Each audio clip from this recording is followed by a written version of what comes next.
Well,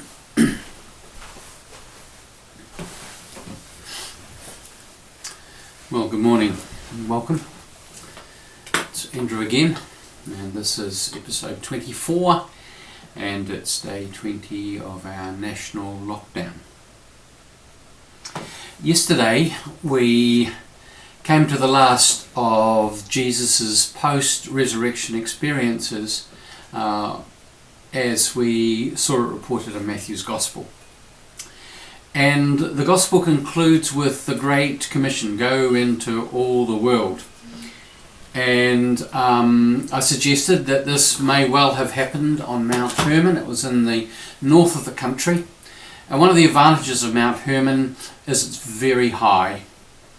It has a view of the whole of Israel stretched out beneath it to the south. And it looks to the north, to the west and to the east, and you can see into the rest of the world, into Gentile territories. And it's in this place that Jesus gives this great commission to go into all of the world and to make disciples of all nations. And so that's where the gospel finishes. Now, today we're returning to chapter 10. On Palm Sunday, we completed where we'd been up to at the end of chapter 9. And so if you want to check back to that, it's on episode 15, and it gives you a little bit of context for what I'm going to say today. In that chapter, at the end of chapter 9, we see Jesus going about the towns and villages of Israel, and that he saw the crowds, that they were harassed and helpless like sheep without a shepherd. And he felt a deep compassion for them. And he invited his followers to pray, saying that the fields are white for harvest. Pray that the Lord of the harvest will send out workers into the harvest field. And that's how chapter 9 finishes. And so we're picking it up at the beginning of chapter 10. It's always interesting, well, not always interesting, but it is sometimes interesting to see what happens at chapter breaks, and noticing that chapter breaks can also break the continuity of a narrative.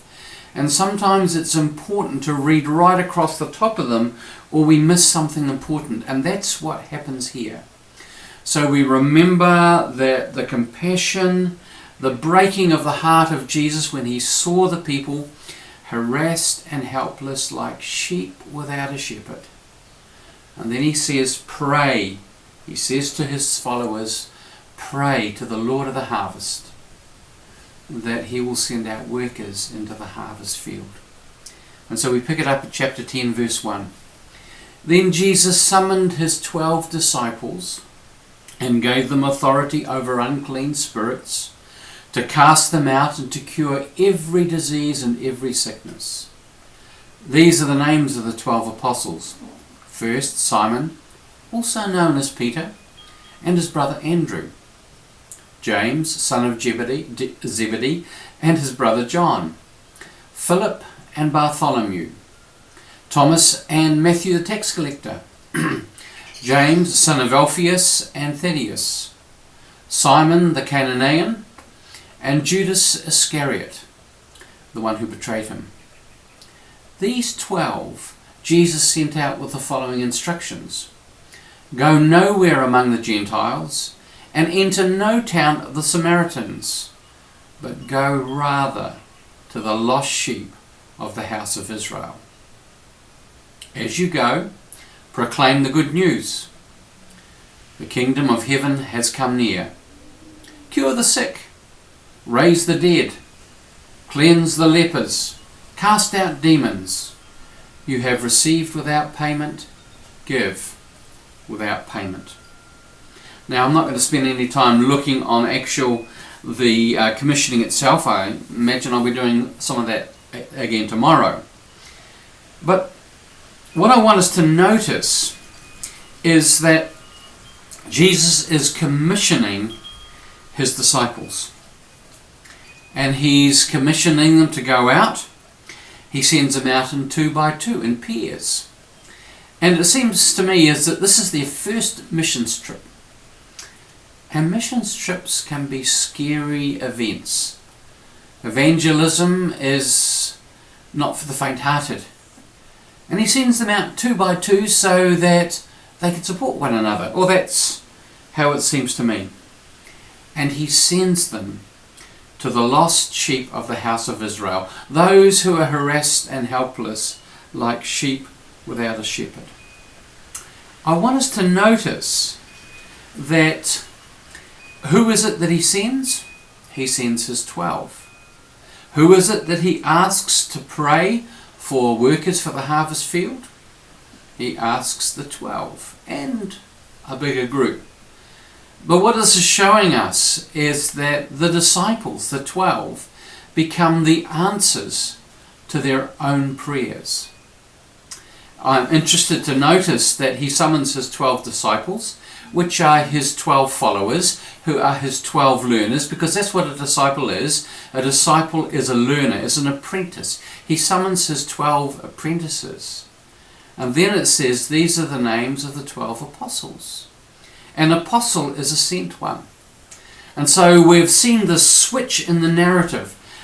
One moment they're disciples, they're apprentices, they're followers. Now they have been elevated to a new position, and they are now sent ones. They are apostles. They are ones who are being sent out. And so he sends the 12 out. They become the answer to their own prayer. What this tells me is that we need to be careful what we pray for, because the very things we pray for, we might discover that God has put them on our heart because he wants us to be part of the solution. The solution might not rest with people out there. The solution might rest in here with the people who have whatever the issue is laid upon their heart to pray about. And so here we see this to be the case. The 12 disciples become the 12 apostles. They become the sent ones. I'm interested, though, that he restricts the mission field. We saw at the end of the book that the mission is to the whole world. This is the resurrected Christ's mission, is to the whole world. But at this point, we see the mission field is restricted. Go nowhere among the Gentiles, and enter no town of the Samaritans, but go rather to the lost sheep of the house of Israel. Now, I want to suggest 3 reasons why this might be the case. The first reason is that the scope of it is also the scope of his own current ministry. In Matthew 15 and 24, which is a few chapters on from where we are at the moment, he's in Gentile territory, and he makes the statement that I have been sent only to the lost sheep of Israel. He's quite clear about it, that his primary mission is to Israel. And we'll discuss this later when we get up to that piece. And I want to also observe that it seems that Matthew's priority is the nation of Israel. He's in fact the only one who says that.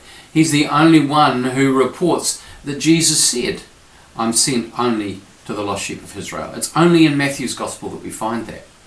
And so we see there's something here that we are yet to discover. So I'm just wanting to park that for now, and assuming we eventually get to Matthew chapter 15 and verse 24, we'll look at it then. I don't know how long this series is going to continue, but I hope it might. So we'll see how we go. The second thing is that Jesus responds with compassion. He looks and he sees where the great need is. It's in his own people. He sees that the people are harassed and helpless like sheep without a shepherd. I've said this a number of times before. And we see that his heart breaks for them. That's the word that is used there, splanchnizomai.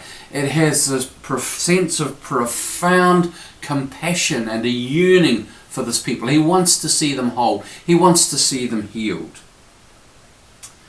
John Wesley had a saying. He said, "Go not to those who need you, but to those who need you most." And we see here in the heart and the mind of Jesus, the people who were in the most desperate need were his own people. Were the people of Israel, the people who were right there. They were the ones who needed ministry most at this time. The third possibility is that charity actually, as we've heard so many times, should start at home. And that if we're not able to look, and we are not willing, perhaps more readily, to look after our own home base, but always looking out at the needs beyond without actually recognise the needs that are in front of us, we shouldn't be looking beyond where we are. Again, referencing Wesley, look to those who need you most. And if we're not able to look after our own people, what business do we have stepping outside and seeking to make a difference to those beyond our borders? We're in lockdown at the moment, certainly here in Aotearoa, New Zealand. And perhaps we need to see it, rather than seeing it as a limitation, to seeing it as an opportunity. How are we being invited to serve and to love and to minister with those people who are in our very household, in our very bubble, and in the bubbles that are right around our bubble? The people that we get to contact and connect with, often online. I'm connecting with people that I've had very little contact with for years. And one of those groups is my own family, my own siblings. Every Wednesday night I meet with a brother who's in the UK, a sister who's in Nelson, a sister who's out at Leaston, and a brother who's out at Southbridge. We're scattered abroad a bit, but we've had more contact over the last month than we have in years, and it's been rich. It's been rich. We have an opportunity to minister, to live and to love with those whom God has put us among. And it seems to me that this is the third thing that Jesus is doing. He's inviting his followers to learn to love the people who are right under their noses, the people who are right around him and right around them, which is the people of Israel. So here we are. We see this commissioning. We all, in a sense, are commissioned. We're all called to be bearers of the image of Christ. Whether that be overseas, whether that be in our wider neighbourhoods, whether that be in our own homes. We're all invited to take the project seriously. God bless you as you do.